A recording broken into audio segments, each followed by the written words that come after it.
The hopper? The hopper. Okay. That's quick and easy. I was all geared up to do the metabolic pathways. I drew it out. I was listening to videos. That's okay. We'll do the hopper first, and then we'll do the metabolic Oh, pathways. we're going to do both. Let's do it. because the hopper's going to take 5 minutes. Yeah. This is a 5-minute video. Watch this. Ready? Quick. And Go. So Hoppers, I think we're going to pull it out of the...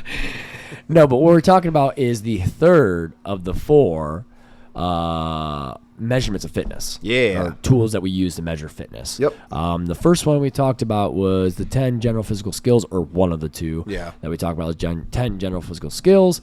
The other one was, what was the other one we talked about? Sickness, fitness, wellness. Oh, yeah, the continuum. So we talked about those 2 in previous episodes. So you can always go look back at those and get insight. But those are 2 tools that we use to measure fitness. So how fit an individual is. And so now today, we are looking at the hopper model, which is it is indeed the most simplistic of the models. Yeah.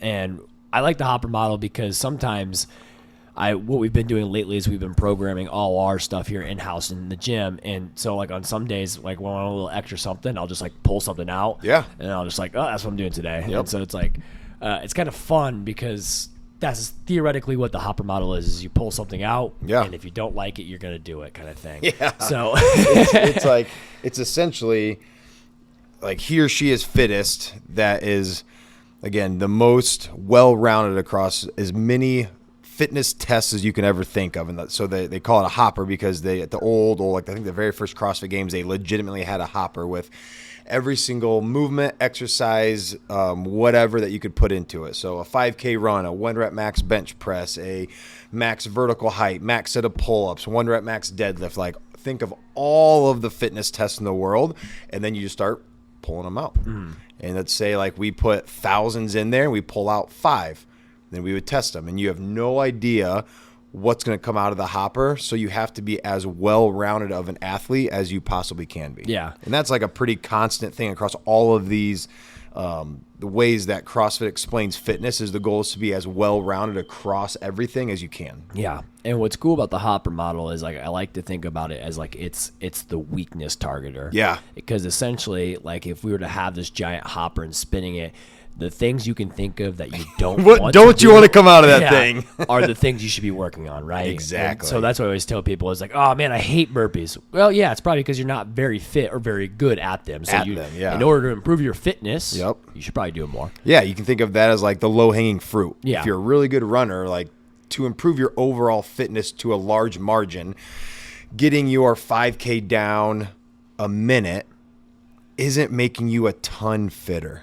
But if you're a really good runner and you suck at lifting, putting 50 pounds on your back squat, This is like a personal attack. Yeah, this is all for you. 50 pounds on your back squat and 10 pounds on your snatch, whatever. Like that is your low-hanging fruit. So that's going to make you overall way more fit. Mm-hmm. And that's the essence of the hoppers. Like, what would you not want to see come out of there? That's what you should be working on the most. Yeah.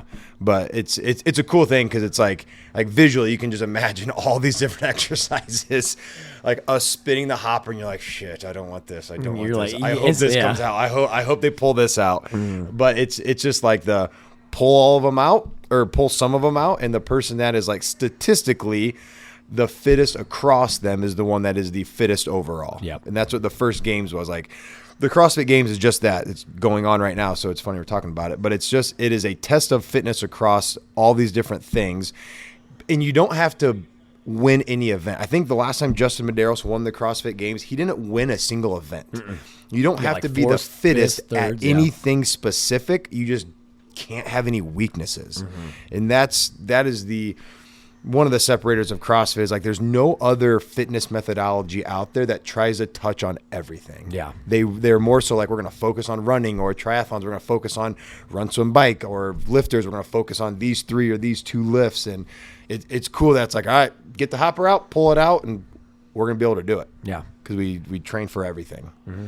So that's the hopper. That's the hopper. I mean, that's what I said. It's only gonna be like a 10-minute episode. Yeah, it's really simple, but it is one of the ways that CrossFit explains fitness in a really easy, but again, a powerful way, because it's like there's shit in that hopper that you don't want to see, so you should work on it if you're trying to improve your overall fitness. And I think that's what's cool, and that's what makes it so measurable because again, like if you don't like 5Ks, you're like I hate running 5Ks. Yeah. I'm awful at 5K. I'm so slow at 5K. It's probably something you should be focusing on, right? And it's easy to skip over those things. But that's what you know now, though, or what you can think about is that's a hole in your fitness. Yep. Again, if your idea is to be well-rounded, well, you should be doing everything and be decent at everything. Yeah. And so if you're not decent at a 5K or not decent at a back squat or not decent at this one thing, that means there's a hole in your fitness, right? And so that's how it can be measurable because then well, yeah, I'm not good at this, so I need to do better. Yeah. Or I need to train it more or whatever it is. And the frustrating thing is it's never ending. Yeah. Because you're going to work on that 5K and get it up to everything else and be decent, and then there's going to be something else that you don't want to see come out of the hopper. Then you work on that thing. Oh, man, I finally got good at my strict handstand push-ups. And there's something else you don't want to see come out of the hopper. Then you work on that thing. But that's also the fun of it. That is why the CrossFit athletes are the fittest athletes in the world, because they find those weaknesses and they work on them until they're strengths, and they'll find the next one, and they'll find the next one. So there literally are no holes. Exactly. Like, it doesn't matter if you pull out a 1-rep deadlift or a marathon run, like, we're going to be able to complete it. Yep. So hopper model, quick, boom, bam. Yep. Leave a like, subscribe for more in the future.